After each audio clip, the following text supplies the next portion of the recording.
guess I first caught the travel bug properly about 6 years ago, and I got to go to Rio for Carnival, which was amazing in itself, but I got to travel there with friends who were from Brazil and Rio and danced in the various samba schools there. So I really got to get an insight look into the culture and the reality from visiting the favelas and a lot of places tourists wouldn't normally go, and seeing such a beautiful warm side of it through the dance practice and the people that I met there. And I was lucky enough to speak a little Portuguese from my time living in Portugal before then. So that really opened my eyes to a different world and how much culture is out there to explore. And that trip kind of got me hooked. But it took a few years after that until I took the jump and quit my job and went into full-time travel. And since doing that, it's been amazing, and I've got to really see so many cultures. It's been really special. So for me, meeting people is the biggest part of travel and probably the biggest education you can get. If I had to name my most memorable encounter, it would probably be about a year and a half ago. I was volunteering and working with an empowerment tourism company called Hands on Journeys in Cambodia. And there was an afternoon where we were all free, and I was just sat outside a cafe having a coffee, and this guy called Duke, I found out later on, came over, and I'd seen him the other night when we were all out drinking or eating, and kind of told him we were busy. And now I had time, so he sat down and I got speaking to him, and he had tragically lost his arms because of the abysmal things that happened in Cambodia over the years, but he was still out there on the street every day selling books, carting them around. Really nice guy, and we just got chatting and shouted him a drink, and he wouldn't have a beer, I remember, because he was working, so he just had a soda. And I ended up buying a book about the Khmer Rouge and the history, just to learn a bit more, seeing as I was there.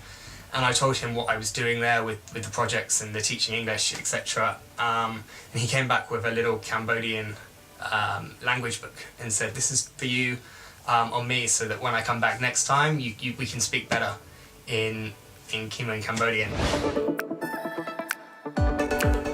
It's a tough question, but I'm going to say Indonesia, just because the country is like a continent. It spans so far. There's nearly 17,000 islands, I think. So you can have a mixture of religions and food and nature and wildlife and scuba diving and beautiful beaches and mountains and volcanoes. There's just so much there. I spent probably about 5 months traveling Indonesia, and I don't feel like I even scratched the surface. And if I had to narrow it down to my favourite there, it'd probably be Raja Ampat, which is one of the most remote diving spots in the world. Big hassle to get there, but once you get there, just the underwater scuba diving is incredible. There was no electric or Wi-Fi on our island, and it was just an incredible experience. When it comes to taking photos, my number one tip is always discover where you're photographing first, because taking a beautiful picture of a building or Angkor Wat at sunrise, for example, is stunning, and you're going to remember that, but it's always the little stories that you remember more when you come back, and a photo should be able to capture that as well. So take some time when you first arrive somewhere, scout it out, speak to the locals, have a meal, settle in almost to that location, and then start taking photos. See the monument or the people or the landscape with your own eyes first, and then when it comes to taking photos and you have your camera out, it's a lot easier to capture the essence of the place, I guess, and the story, because you've taken that time to really understand the place you're photographing. And that for me is my number one tip. And another tip that kind of goes alongside that, I guess, is to not be scared of taking weird photos.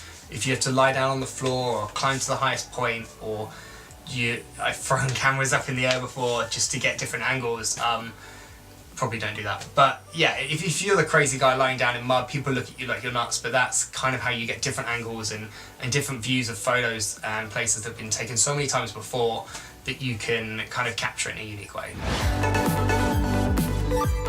Where's left on my bucket list? I'd love to get to Antarctica one day.